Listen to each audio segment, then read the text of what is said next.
মানুষের চোখে মুখে যে ভালোবাসার অভিব্যক্তি আমি লক্ষ্য করেছি, তাতে আমি একেবারেই নিঃসন্দেহ আমার পরাজিত হবার কোনো সম্ভাবনা নাই। প্রার্থীরা এখন ক্ষণ গুনছে। ত্রয়োদশ জাতীয় সংসদ নির্বাচনে ভোটের মাঠে রাত দিন ছুটছে তারা, এবং নিজ এলাকার মানুষের ভাগ্য বদলাবার জন্য তারা পরিশ্রম করে যাচ্ছে। দর্শক, এই মুহূর্তে আমি রয়েছি গাইবান্ধার সংসদীয় আসন ৩ পলাশবাড়ি সাদুল্যপুরে, এবং আমার সাথে যুক্ত আছেন বাংলাদেশ জাতীয়তাবাদী দল বিএনপির মনোনীত প্রার্থী ডক্টর মোয়ানুল হাসান সাদিক, যিনি তার রাজনীতির পুরো জীবনটাই আসলে তিনি যেমনটি বলছেন আসলে মানুষের কল্যাণে বিলিয়ে দিয়েছেন। আমরা তার সাথে যুক্ত হব, জানবো তার এই সংসদীয় ২টি উপজেলা নিয়ে একটি আসন, এই আসনের মানুষের ভাগ্য বদলাবার জন্য আসলে আপনার পরিকল্পনা। এইমাত্র আমি আমার নির্বাচনী ইশতেহার আপনাদের সামনে পেশ করেছি। এটা হচ্ছে যে সেটা একটা বিশদ ৭৫টি পয়েন্টের উপরে নির্বাচনী ইশতেহার। তো আজ আপনার প্রশ্নের উত্তরে খুব সংক্ষেপে বলবার অবকাশ নাই, তো তবুও যদ্দূর সংক্ষেপ করে বলা যায় সেটা বলছি যে আমি রাজনীতি করি এবং সংসদ সদস্য হতে চাই আমার এলাকার উন্নয়ন করবার জন্যে। এলাকার উন্নয়ন মানে হচ্ছে এলাকার রাস্তাঘাট, স্কুল কলেজ, মসজিদ মাদ্রাসা, মন্দির, শ্মশান, গোরস্থান এবং কৃষিভিত্তিক ক্ষুদ্র এবং মাঝারি শিল্প কারখানা স্থাপনের মধ্য দিয়ে এলাকার উন্নয়ন করতে চাই। আমি এলাকার মানুষের ভাগ্যের পরিবর্তনের জন্য কাজ করতে চাই, অর্থনৈতিক অবস্থার পরিবর্তন করতে যায়। সেখানে প্রধান বিষয়টি হচ্ছে কর্মসংস্থান। আমাদের দেশের ৫১% মহিলারা যারা সারা জীবন ১ টাকাও ইনকাম করেনি, এরকম মহিলার সংখ্যা প্রায় ৫১%। এই মহিলাদের কর্মসংস্থানের জন্যে আমরা সমবায় ভিত্তিতে তাদের লোন দেব, তাদেরকে আমরা ঘরে ঘরে কুটির শিল্প গড়ে তুলব। সেখানে তারা কেক বানাবে, বিস্কুট বানাবে, গরম কাপড় তৈরি করবে, নকশিকাঁথা তৈরি করে, মাটির গহনা তৈরি করবে, শতরঞ্জি তৈরি করবে। সেগুলো আমরা দেশে এবং বিদেশে বিক্রি করার মধ্যে দিয়ে প্রত্যেকটি মহিলাকে আমরা উপার্জনক্ষম করে তুলতে চাই। এবং আপনারা ইতিমধ্যে শুনেছেন আমাদের দলের পক্ষ থেকে আমাদের মহিলাদের জন্যে এবং প্রত্যেক গৃহিণীর জন্যে একটা করে উপহার আছে, সেটা হচ্ছে ফ্যামিলি কার্ড। এই ফ্যামিলি কার্ডের মাধ্যমে ২৫০০ টাকার চাল, ডাল, তেল, আটা, লবণ, চিনি প্রতি মাসে আমরা বিনামূল্যে তাদেরকে সরবরাহ করব। আর আমরা মহিলাদের স্বাস্থ্যের জন্যে আমরা প্রত্যেকটা ইউনিয়নে মা এবং শিশু স্বাস্থ্য কেন্দ্র গড়ে তুলব, ১০ শয্যার হাসপাতাল সহ, এবং সেখানে অ্যাম্বুলেন্স সার্ভিসের ব্যবস্থা থাকবে। আমাদের কৃষকদের জন্যে দলের পক্ষ থেকে ঘোষণা করা হয়েছে কৃষক কার্ডের। এই কৃষক কার্ড দেবার মধ্য দিয়ে আমরা কৃষকদের স্বল্পমূল্যে সার, বীজ, কীটনাশক, উন্নত কৃষি যন্ত্রপাতি, উন্নত সেচ ব্যবস্থার মধ্যে আনতে চাই, এবং যাতে করে তাদের ফসল উৎপাদন বৃদ্ধি পেতে পারে। আমরা তাদেরকে অর্থনৈতিক সুরক্ষা দেবার জন্যে কৃষি বিমার কথা বলেছি। যারা বিমা করবেন, যদি বন্যায়, খরায় কিংবা কীটপতঙ্গে ফসলের ক্ষতি হয়, সমমূল্যের টাকা তারা বিমা কোম্পানির মাধ্যমে লাভ করতে পারবেন।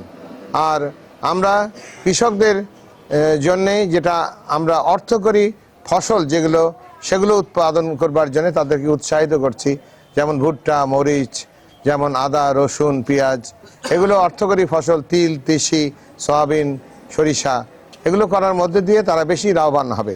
কৃষকদের প্রান্তিক পর্যায়ে একবারে আমরা কৃষকদের জন্য তারা ন্যায্য মূল্য থেকে বঞ্চিত হয়, সেই কারণে আমরা প্রত্যেকটা ইউনিয়নে আমরা ক্রয় কেন্দ্র গড়ে তুলব। এটা জাতীয় অঙ্গীকারের একটা অংশ, এবং সেখানে তারা হচ্ছে যে কোনো দালাল নয়, কোনো মিডিয়া নয়, সরাসরি তারা মানে বিক্রি করতে পারবে। আমরা বিভিন্ন খাদ্য গুদাম গড়ে তুলব খাদ্য সংরক্ষণের জন্যে। এবং আমরা আমাদের কতকগুলো এলাকা, আপনারা জানেন আমাদের এলাকা একটা দারিদ্র পীড়িত এলাকা। ৪৬% মানুষ আমাদের দরিদ্র সীমার নিচে বসবাস করে। আমাদের এই মানুষদের হচ্ছে যে যুবকদের, অসংখ্য যুবক, আমাদের ৪.৫ কোটি যুবক, এর মধ্যে ২.৫ কোটি শিক্ষিত যুবকরা বেকার রয়েছে।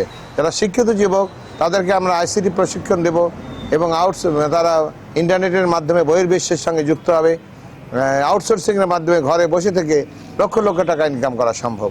যারা স্বল্প শিক্ষিত যুবক রয়েছে তাদেরকে আমরা ওই সহজ শর্তে সমবায় পদ্ধতির লোন দেব। তাদেরকে গবাদি পশু চাষ, মৎস্য পালন, নার্সারি স্থাপনের মধ্যে দিয়ে প্রত্যেককে কর্মক্ষম করব, উপার্জনক্ষম করব, এবং আমরা তাদেরকে এবং উদ্যোক্তা করে গড়ে তুলব। আমরা আমাদের দেশের থেকে যে জনশক্তি রপ্তানি হয়, বেশিরভাগ অদক্ষ শ্রমিক। আমরা যেমন ধরেন ক্যাটারিং সার্ভিসের শিক্ষা, তারপরে হচ্ছে যে ভোকেশনাল কারিগরি প্রশিক্ষণ, ড্রাইভিং, এগুলো শিক্ষার মধ্যে দিয়ে দক্ষ শ্রমিক তৈরি করে তাদেরকে আমরা বিদেশে জনশক্তি রপ্তানি যাতে আমরা করতে পারি, সে ব্যবস্থা করার মধ্য দিয়ে এলাকাকে আমরা একটা অর্থনৈতিকভাবে সমৃদ্ধ এলাকা গড়ে তুলতে চাই। এর বাইরে জাতীয় কর্মসূচির অংশ হিসেবে আমাদের এলাকার মানুষের দীর্ঘদিনের দাবি একটা ইপিজেড স্থাপন। আমাদের এই সাকোয়া অঞ্চলে একসময় জমি অধিগ্রহণ প্রক্রিয়াও শুরু হয়েছিল। আমরা চাই এই অঞ্চলে একটা ইপিজেড স্থাপন করা এবং ইপিজেডের মধ্যে দিয়ে অনেক মানুষের কর্মসংস্থান, সেখানে সুযোগ এবং ব্যবসার সুযোগ তৈরি হবে। আমরা আমাদের এলাকার বাইরে যদি আমাদের এলাকাকে, আমি সাদুল্লাপুরের কথা বিশেষ করে বলতে চাই, সাদুল্লাপুর একটা এত নিম্ন অবকাঠামোর উপজেলা, বাংলাদেশের কোথাও এরকম একটা নিম্ন অবকাঠামোর উপজেলা আপনি খুঁজে পাবেন না। আমরা চিন্তা করেছি যে আমরা মাওলানা ভাসানী সেতু থেকে যে উত্তরবঙ্গ প্রজেক্টের মধ্যে যে রাস্তাটি নির্মিত হওয়ার কথা আছে একদম ধাপেরহাট পর্যন্ত, সে রাস্তাটি যদি আমরা নির্মাণ করতে পারি দ্রুত, আমরা গাইবান্ধা থেকে সরাসরি আমরা বড়দরগা পর্যন্ত যদি আমরা 4 লেনের রাস্তা করতে পারি, বাইপাস সহ, সাদুল্লাপুর বাইপাস রোড সহ, তাহলে আমাদের এই সাদুল্লাপুরের অর্থনৈতিক চেহারা বদলে যাবে। আর এই যে আমাদের পলাশবাড়ি দেখছেন, এই পলাশবাড়ি শহর দেখে পলাশবাড়ির অবস্থা কিন্তু আপনি অনুমান করতে পারবেন না। আপনি যদি ঘুরে আসেন, ঘুরে আসার জন্য বলবো, দেখার জন্য হলেও বলবো, ঘুরে আসুন, কাশিয়াবাড়ির রাস্তাগুলো দেখে আসুন। আমাদের হোসেনপুরের রাস্তা, আপনি যদি মোটরসাইকেলে চড়েন, 7 দিন মোটরসাইকেলে চললে আপনার ডিস্ক প্রলাপস হবে। এই রাস্তাগুলো এবং আমাদের এই যে 105 কিলোমিটার রাস্তা পলাশবাড়ির পাকা, আর 515 কিলোমিটার রাস্তা পলাশবাড়ির কাঁচা। আমরা এইভাবে উন্নয়ন বৈষম্যের শিকার হয়েছি দীর্ঘকাল, এবং আমরা আর বৈষম্যের মধ্যে থাকতে চাই না। আমি পলাশবাড়ি এবং সাদুল্লাপুরের জনগণের কাছে আহ্বান জানাতে চাই যে অনেকবার আমরা সিদ্ধান্ত নিতে ভুল করেছি। একথা নির্দ্বিধায় বলা যায়, বাংলাদেশের রাষ্ট্র ক্ষমতায় বিএনপি যাবে।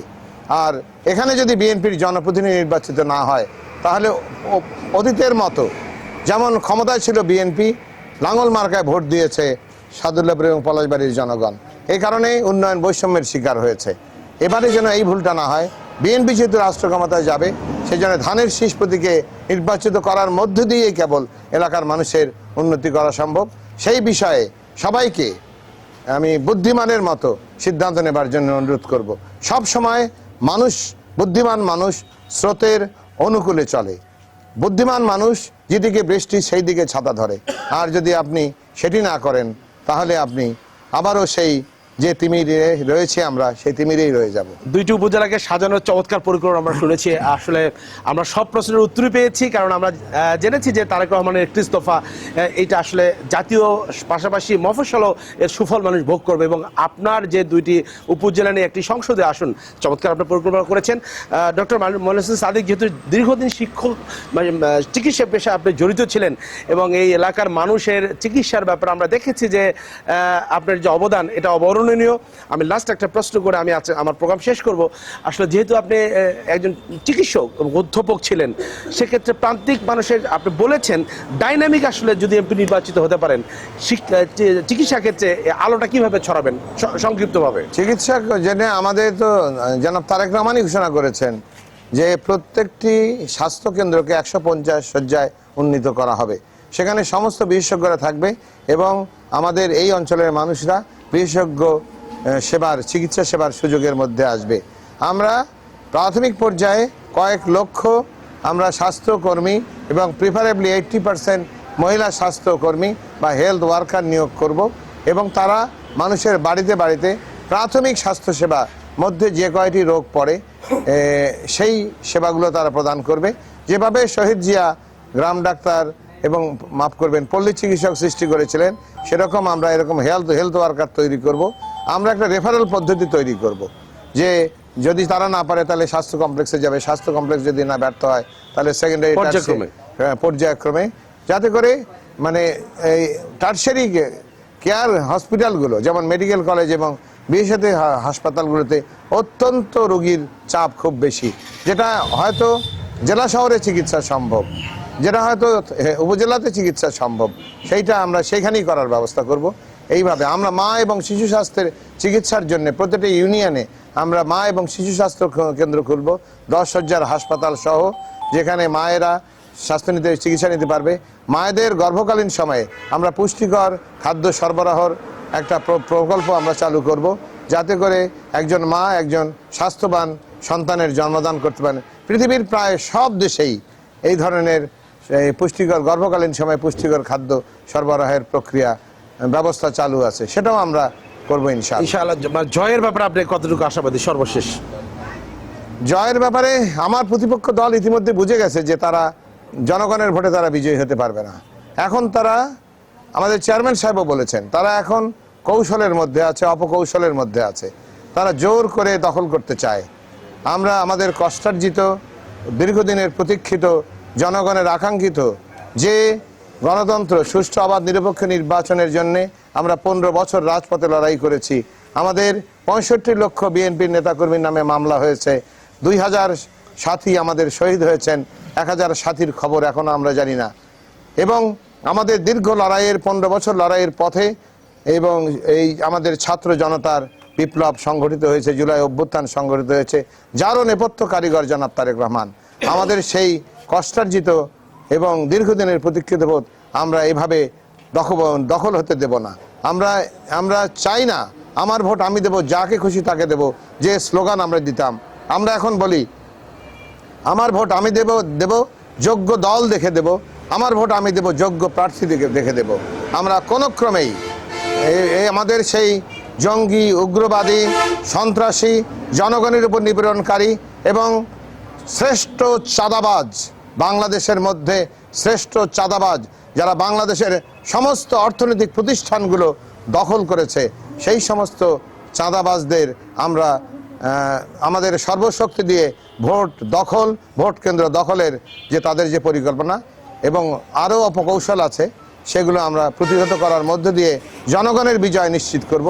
এই সংসদীয় আসনে আপনার জয়ের ব্যাপারে, এই সংসদীয় আসনে জয়ের ব্যাপারে আপনারা জানেন যে আমি আমার দীর্ঘ 40 বছরের সেবার মধ্য দিয়ে মানুষের ভালোবাসার পাত্রে পরিণত হয়েছি, মানুষের অন্তরের মধ্যে প্রবেশ করেছি। এবং আমার শুধু জীবনের একটাই প্রত্যাশা যে আমি মানুষের ভালোবাসার মধ্যে থাকতে চাই, আস্থা বিশ্বাসের মধ্যে থাকতে চাই, মানুষের হৃদয়ের মধ্যে থাকতে চাই। মানুষের সঙ্গে যখন কথা বলি, যখন আমি উঠান বৈঠক করি কিংবা জনসভা করি, যে অভাবনীয় সারা মানুষের মধ্যে আমি লক্ষ্য করেছি, মানুষের চোখে মুখে যে ভালোবাসার অভিব্যক্তি আমি লক্ষ্য করেছি, তাতে আমি একেবারেই নিঃসন্দেহ আমার পরাজিত হবার কোনো সম্ভাবনা নাই, যদি জোর করে কৌশল করে আমাকে পরাজিত করা।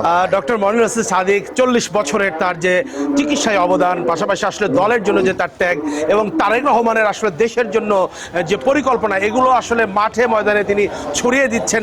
সামনে ত্রয়োদশ জাতীয় সংসদ নির্বাচনে 12 তারিখে এসব কাজে লাগিয়ে এই ত্যাগী নেতা আসলে বিজয়ের মালা পড়তে চায় পলাশবাড়ি, সাদুল্লাপুরের গাইবান্ধার 3 আসনে, এমনটি মোহনার ভাবনায়, ভোটের ভাবনায় যুক্ত হয়ে তিনি আসলে আমাদেরকে জানালেন। দর্শক, আবারও কোনো প্রার্থী, কোনো সংসদে আসন, আমরা তাদের সাথে যুক্ত হব, তাদের কথাগুলো শুনবো এবং ভোটের ভাবনায় তাদের সেই কথাগুলো জানানোর চেষ্টা করব। সে পর্যন্ত সবাই ভালো থাকবেন, সুস্থ থাকবেন, মোহনা টেলিভিশনের সাথে থাকবেন। আল্লাহ হাফেজ।